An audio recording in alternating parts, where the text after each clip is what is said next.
Hi, I am Andrew Choi. I'm a software engineer at companies like Microsoft, LinkedIn, Snapchat, IBM, BlackBerry, where I worked as back-end, front-end, full-stack engineering. I will be your instructor for this course, and today we'll be doing real technical interview questions that I faced while interviewing for these big tech companies, these FAANG companies. If you're targeting a software engineering role at top tech companies in anywhere in the world, especially US, Silicon Valley, I would highly recommend you attend this course. And in this session, we're going to be covering some easy questions and medium questions for the type of interviews that I faced. Let me give you, first of all, let me give you a quick intro. Let me give you a quick intro of HiCounselor. So HiCounselor is an online career accelerator that helps job seekers find a full-time job. So HiCounselor helps candidates with interview prep as well as getting the interview calls. So they utilize their AI-powered job search tools and strong network with 300 plus employers to help candidates land a job. Every candidate gets the personal attention and mentorship from professionals like myself who come from top tech companies like Microsoft, LinkedIn, Snapchat. And the payment structure at HiCounselor is income share agreement, ISA, where you don't pay anything to HiCounselor until you land a job. So once you land a job, you pay 9% of your first year salary in 6 monthly installments. So there's going to be $0 upfront payment. If you're currently looking for a job, HiCounselor could be a great resource for you. The next cohort at HiCounselor starts very soon. So if you're interested, please apply on hicounselor.com and feel free to use my code Andrew. You will get a $500 discount when you start paying HiCounselor after landing a job.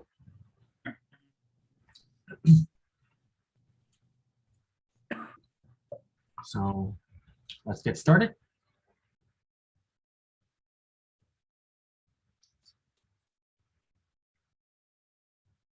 Just want to make sure I admitted everybody. Seems like we have. Okay.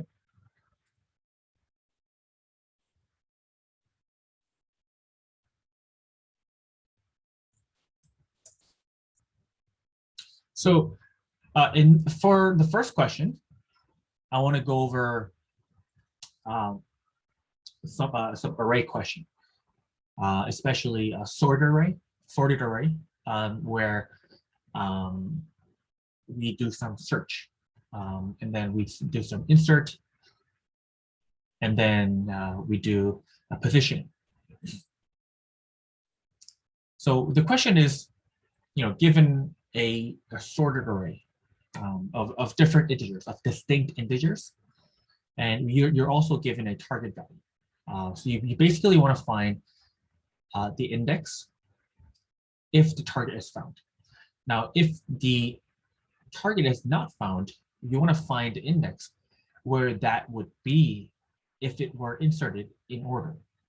So you have to write the algorithm with at least O of log of n runtime complexity. So for example, let's say you're given a number.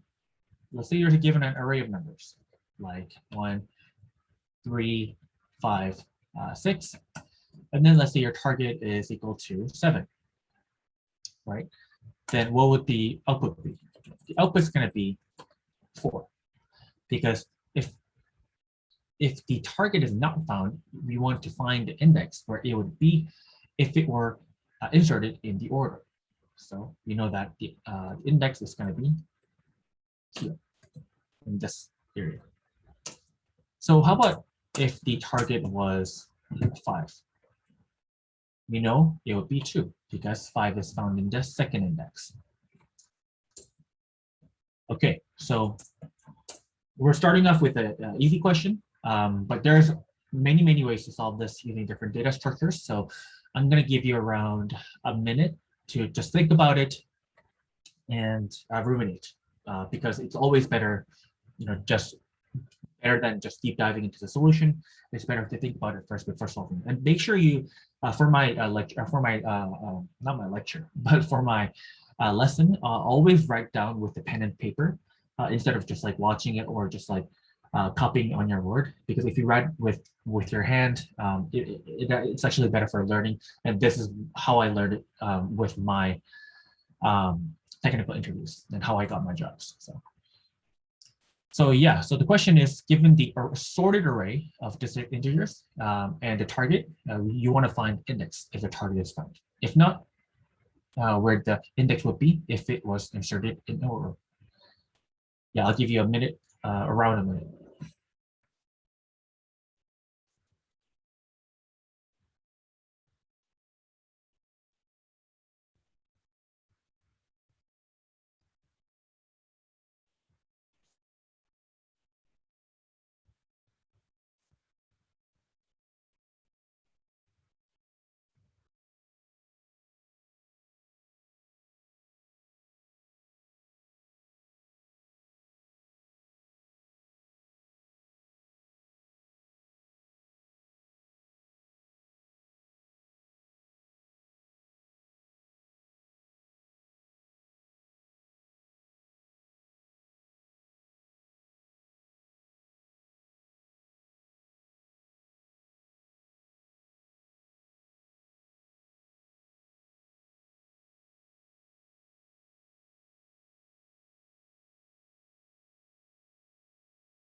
Okay, so let's go through it.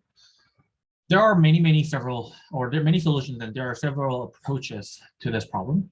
And we're going to go over the most efficient and most concise one. Um, so the point is, you could do this in a recursive binary search solution, which could be a little bit more tricky. And then there could be an iterative solution, which could look more cleaner. Now, one way to solve this is, just go with a for loop, and then, if the target is lower than the content of the number of the array, then you just return the I. The code would look simple because you're just going through the array. So how would that look like? Let's go through a much less efficient solution.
So this is the first solution that is less efficient for large size array.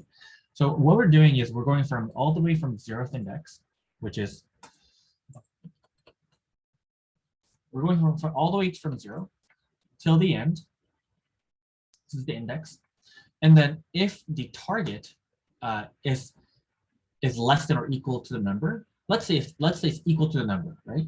Then it's even better. Let's say the target, which is this value. Let's say the target is equal to the content of this index. Then you just return x, which is 5. Now, if it's less, than the content of their numbers, then you just return x. So let's say your target was like let's say this was 80.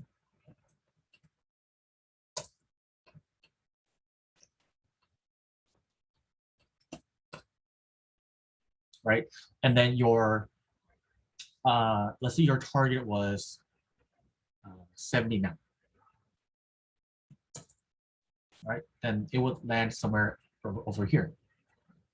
So your return value is going to be 5. So now let's say your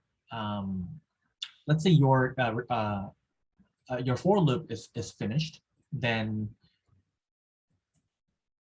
it means that out of all the numbers and out of all the indexes, we haven't found anything that's equal to the numbers at x or less than the numbers at x, which means it's the largest, right? So that means you're going to return the length of the numbers, which is going to be 8. So the numbers, the size of this, the size of this is going to be 9. So this will return 9, right? Because you need to input the position in this place. So let's say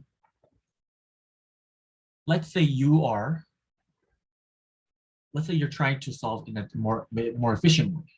Let's say you don't want to go through all the positions in the array, and then you're just trying to find more optimal solution. So in that case, you would use two pointers. So one, you're starting from the beginning. 2, you're starting from all the way to the end, and then you're also creating a pointer at the mid.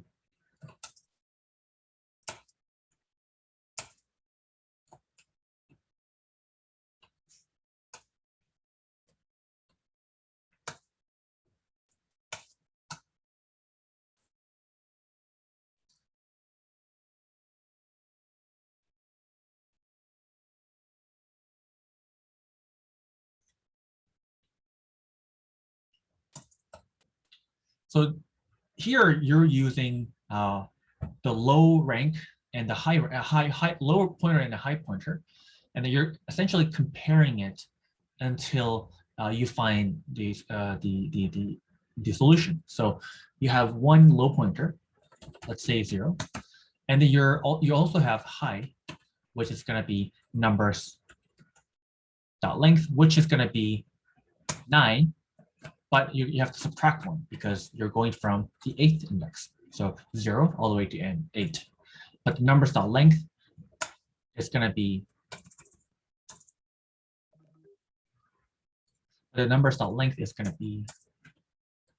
9. So that's why you have to subtract 1.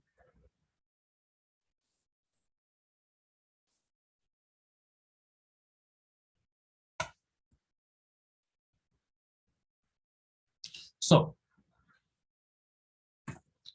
here we're going to go through a while loop as long as low pointer is less than or equal to the high pointer. Of course, we need to first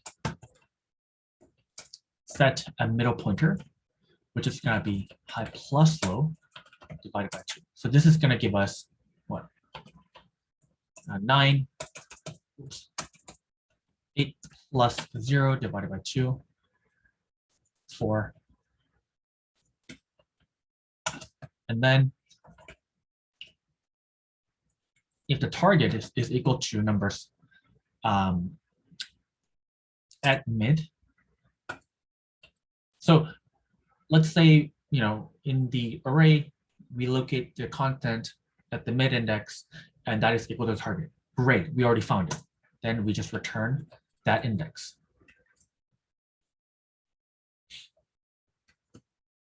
This is the optimal, case where we just return the middle. Now let's say target is less than the numbers at middle, right?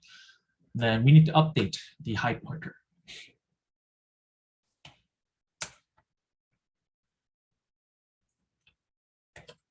To be less than 1 minus the middle. So what happened?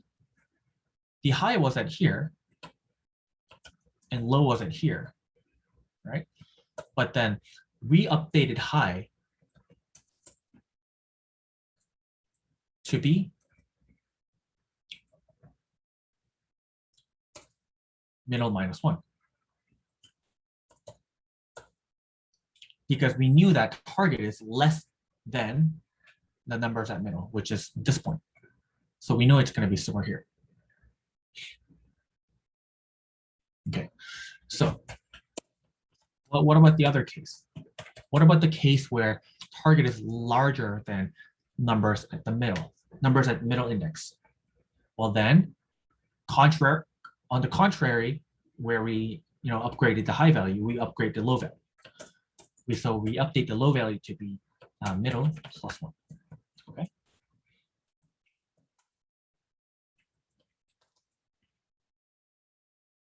And then we simply return the low value. So let's do an example. Let's say we did 2, 3. Oh, it's a sorted array. So 3, 5, 3, 6, 9, 10,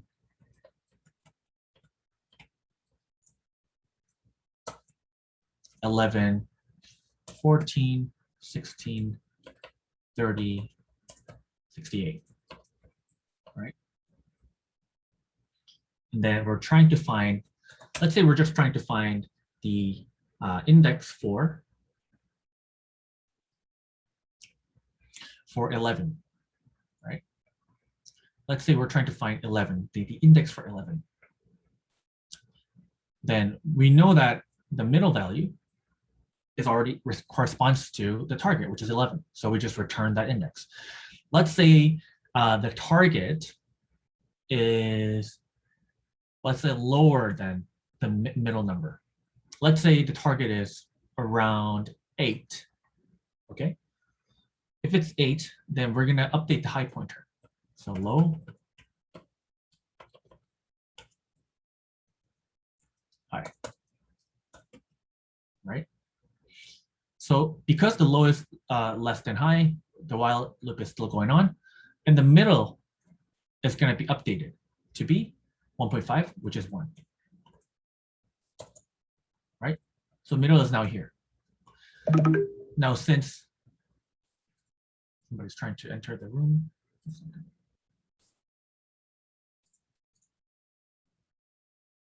Okay, so let's say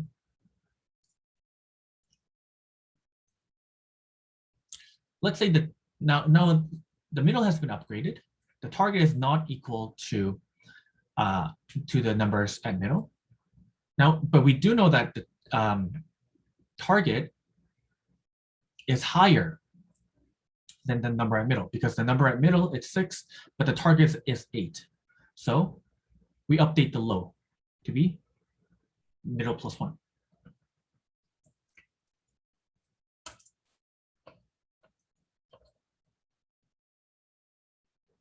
Right? Okay, so the low is still less than high, so the while loop is still going on. the middle value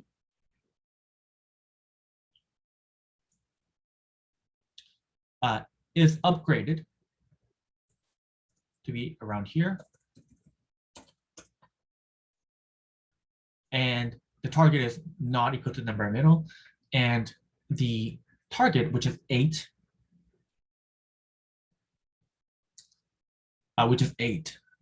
that is less than m, less than number at middle.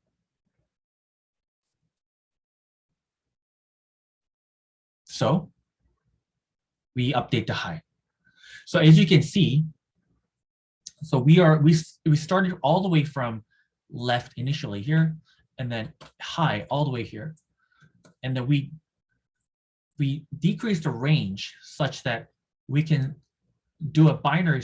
We can do a binary a search of trying to decrease the area of candidates in which the solution resides. So we started from all the way left and high, and then we kept running the while loop until we scoped down the middle such that the target is found at its nearest position. So we know that the middle is around here. So the target of 8 is going to be attached here, because there we go. Because we know that at the end we're going to return a low. So the low is going to be at this portion, which is around here. So the new position is going to be inserted at 2, which is between 1 and 2 formerly.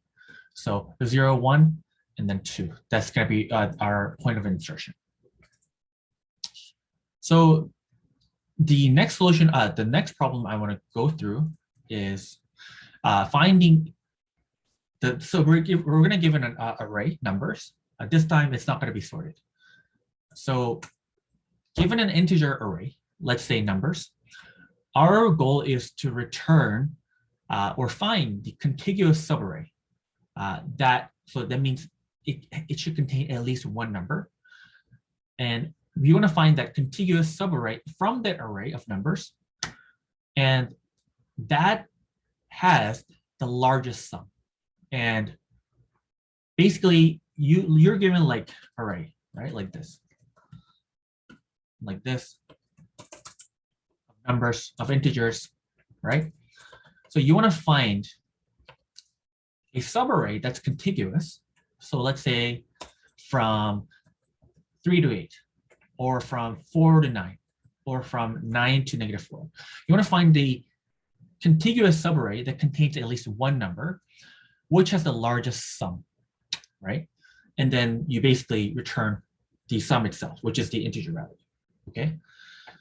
So subarray is the contiguous part of the array, as I mentioned. So I'll give you around 1 minute again to think about it, ruminate, and come up with possible solution just on top of your head, and maybe jot down some notes.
Okay, so let's say you have example like this. Let's say you have 4, -1, 2, 1.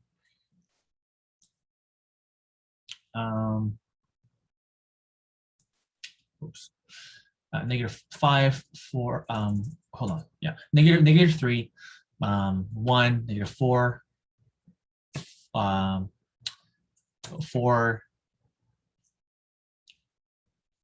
-1, 2, 1, -5, 4. Let's say you're given this array of numbers. Then we know that the largest sum containing contiguous subarray is going to be this 4, -1, 2, 1, which sums up to, which has the largest sum. So the output is going to be 6. So that has the largest. Hold on, 6, 4, 6, 4, 6. No. Oh yeah, that has the largest sum of 6 because 4 minus 1 plus 2 plus 1 is equal to 6. So that is one example. So how do we make this into code?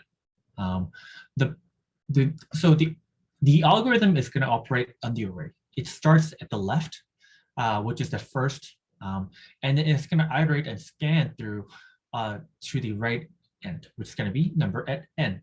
So this keeps the track of maximum sum subvector seen so far. So it's like a window. So the maximum is initially going to be obviously array at the 0th index.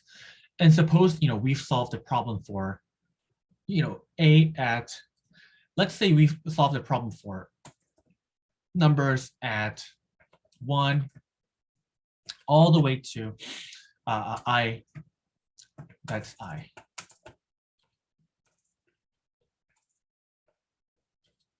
Minus 1, right? Suppose we solve the problem for numbers at 1 all the way to I minus 1.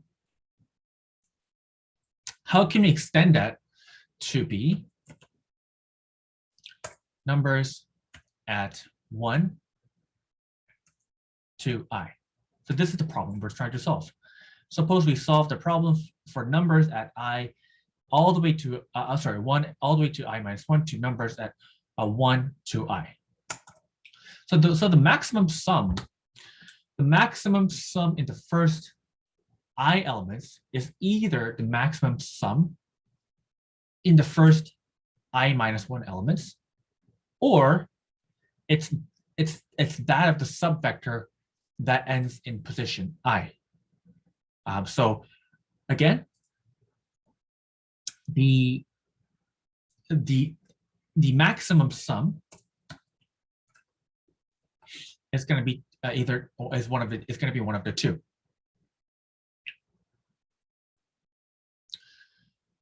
So maximum sum in the first I elements is going to be either the max of sum in the first I minus 1 elements, which is going to be the maximum value so far, or it's going to be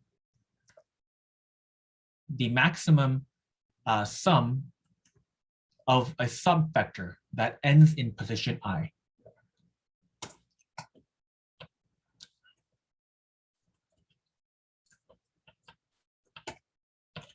So that's going to be the maximum ending at this point, or maximum ending here. So we're comparing the max so far, or max globally, with the max ending here. So let's see how this looks like. So the maximum ending here is either numbers at I plus the previous max ending here, or just numbers at I, whichever is larger. Again, the maximum ending here, or maximum ending at this point, at the current index, is going to be numbers at I plus the previous maximum ending here, or it's just going to be numbers at I.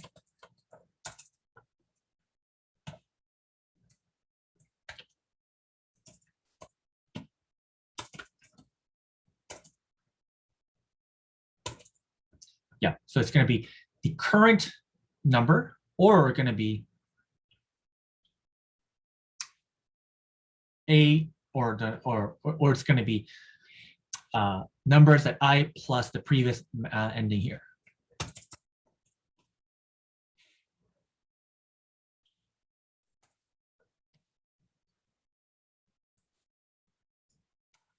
going to be our formula. So how does this look like?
If you can see, this line of code here is actually this very same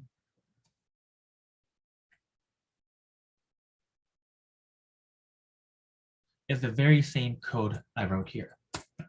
So our approach gets implemented directly.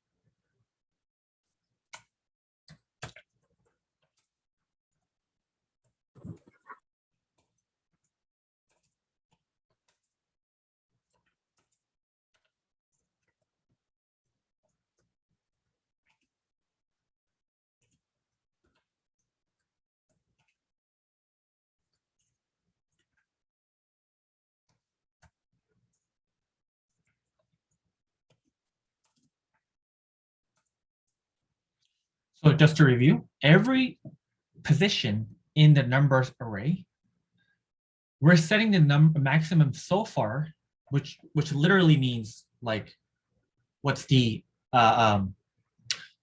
maximum we got so far, meaning the maximum sum in the first I minus 1 elements. So that is updated to be the maximum of the current maximum so far and the maximum ending here. But the maximum ending here is the maximum between the current element value or that number plus maximum ending here. So we're iteratively and repeatedly keeping the value of maximum so far and maximum ending here to return the maximum so far at the end of the for loop. So very similarly, you can do left positive, right positive. This is something you can try on your own, but we're essentially keeping track of the current maximum and global maximum, and then comparing those two to find the contiguous subarray with the largest sum. Another solution you can try is that you can actually take care of negative value, and you can do one iteration with constant space and no dynamic programming. So what that looks like is this is a solution too. You can do another way, which is maximum array.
So this is another solution which looks a little bit more simple. So in this case, we have to take care of the negative value, but the solution does one iteration with constant space and no DP. So if you look at the code, we're setting the maximum to be the very minimum value in Java's integer. And we're setting the sum to be 0. And we're iterating through all of the elements in the numbers array. Now, if the first case is if the sum is negative, meaning it's less than 0, then the sum is just set to be the current number, wherever your position is. Now, if that's not the case and the sum is equal to 0 or larger than 0, meaning positive, then sum is going to be added, or the sum is going to be updated to be sum plus that current number, because it's positive. And once those two cases are covered, we're going to do a check that's always done, which is going to be, is the sum larger than the maximum, right? Then if so, maximum is set to sum. If the current sum is less than max, then we don't do anything. So this is another way to do it, and then you're just returning the maximum. Okay. So I have another question. Let's try.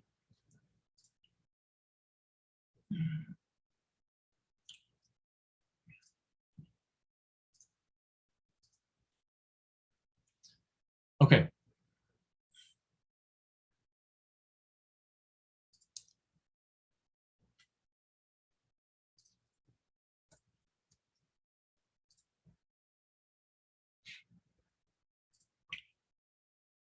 The question is this.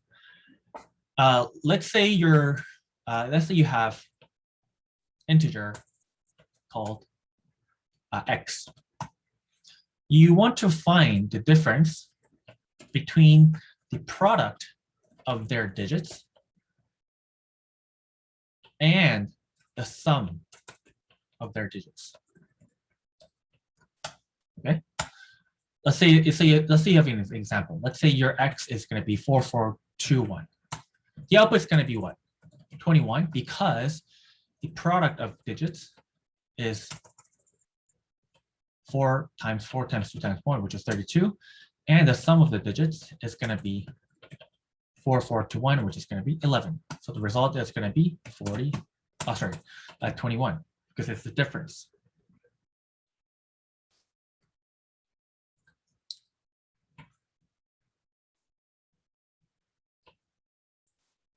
Okay, yeah, so I'll give you 1 or 2 minutes to think about it, and then we'll solve it together.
Okay, so this is a very straightforward solution.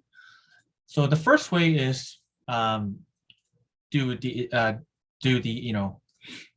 intuitive way, which is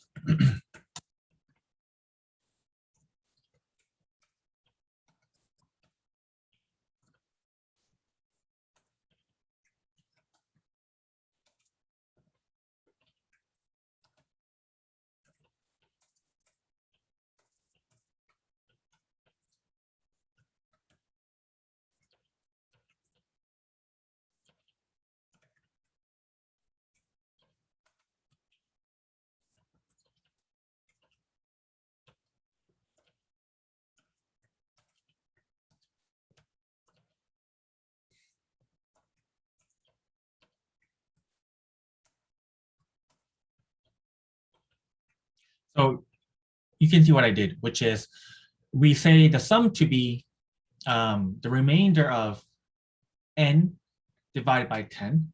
So it's going to be the last digit, right? And then the product is going to be multiplied by the last digits. So let's say you have this, let's say you have this, then the n divided by 10, and the remainder is going to be 4, right? So that's going to be the last digit. So we're going to add that to the sum variable.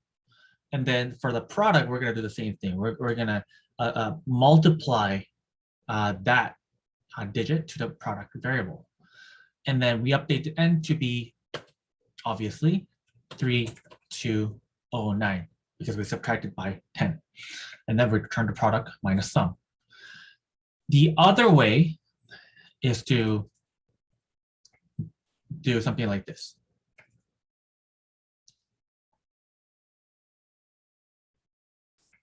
It's actually quite similar.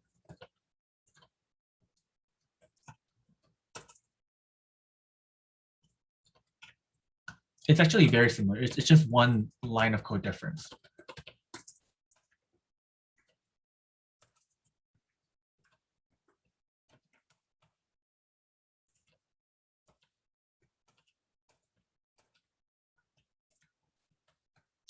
So all we're doing is saving the last digit.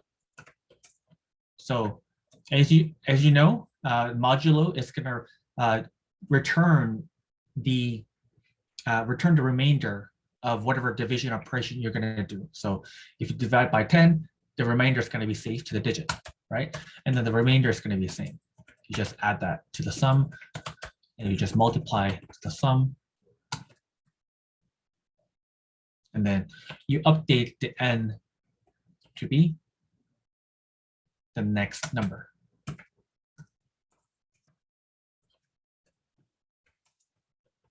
Okay. So let's do one more question.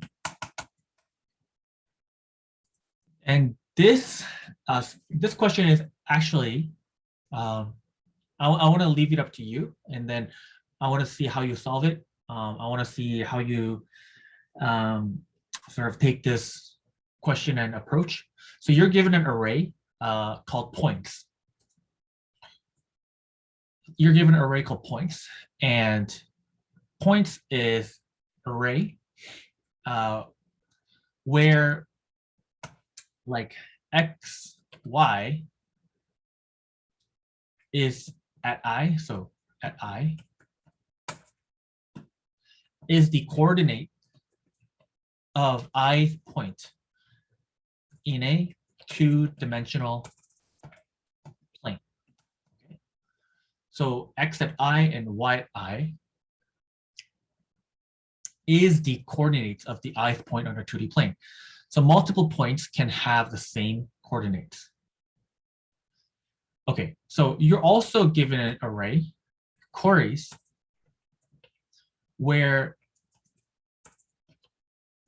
queries at j is equal to x at j, y at j, r at j, that describes a circle centered at x, y with a radius equal to r. So for every query, J, you want to compute the number of points inside the jth circle.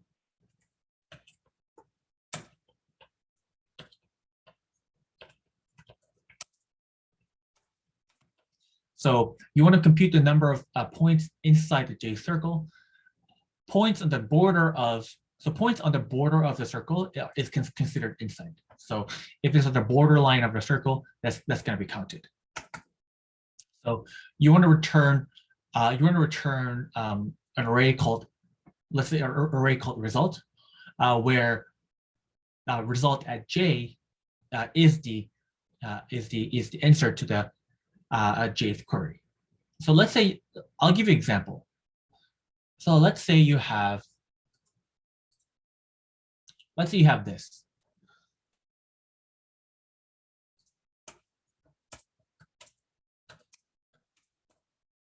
Let's say you have this, right? You see that the input, the points, 1 and 3, 3 and 3, 5 and 3, and 2 and 2. And then the queries is going to be 2, 3, 1, 4, 3, 1, 1, 1, 2. Right? Let's see, the queries is like this: 2, 3, 1, right? And 4, 3, 1, and 1, 1, 2, as you can see. So what's the output? The output is going to be 3, 2, 2. And the explanation is as follows. The points and the circle are described in this diagram. Now, query 0, which is 2, 3, 1, is in the green circle. 2, 3, 1. That's in the given in the green circle. Queries, let's look at queries number 1. 4, 3, 1. 4, 3, 1. So this is also in the red circle. And queries 2, 1, 1, 2, 1, 1, 2 is in the blue circle. So your output is going to be 3, 3, 2. Because for each queries, you're computing the number of points inside the jth circle. So points on the border of the circle are considered inside. And we're returning the array answer or result, where the result at the jth is the answer to the jth query. So this is something I would love you to think about, because it's a very fundamental question to use of array and application into a diagram and circles. So I want to thank you.